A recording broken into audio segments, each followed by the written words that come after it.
혼자서 일상생활이 어려운 중증 장애인들을 위해 장애인 활동 지원 제도라는 게 있습니다. 그런데 65세를 넘어 장애 판정을 받으면 이 제도를 이용할 수가 없다고 합니다.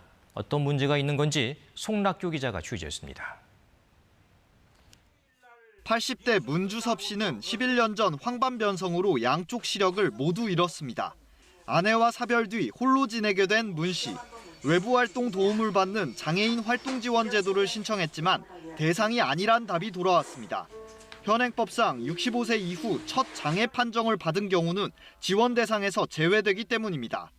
동사무소 복지과에 가서 얘기했더니 장기요양보호나 신청해서 받으면 되고 그거 잘 못 받아요 이러는 거요. 문 씨는 65세 이상 노인 중 거동이 불편한 경우를 대상으로 한 장기요양 4등급만 받았습니다. 하루 3시간 남짓 집에서 요양보호사 도움만 받는데 이마저도 한 달에 20만 원을 내야 합니다. 외출은커녕 끼니조차 거르는 경우가 다반사입니다. 아침엔 술을 굶고 저녁에도 어느 땐 더부룩하면 약은 먹고 자야 되는데 이게 사는 게 사는 거 아닙니다. 나이 제한 없이 장애인 활동 지원을 받을 수 있도록 한 개정안이 발의됐지만 1년 넘게 소관 상임위 문턱을 넘지 못했습니다. 65세 이후 장애인이 된 경우에도 자격을 인정하는 것이 형평성 측면에서 바람직해 보인다는 검토 의견이 나왔지만 비용조차 추산하지 못했습니다.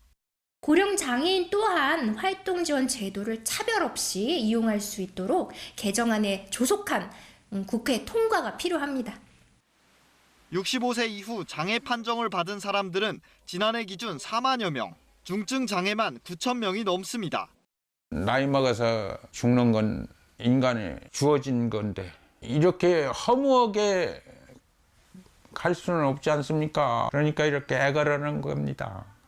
KBS 뉴스 송락규입니다. 안녕하세요. 이소정입니다. 대한민국에서 가장 정확하고 빠른 뉴스는 KBS 뉴스 채널을 구독하면 만날 수 있습니다. 뉴스 제보는 언제 어디서든 카카오톡이나 KBS 앱으로 간단히 할 수 있습니다. 시청자와 함께 KBS 뉴스를 만들어갑니다. 감사합니다.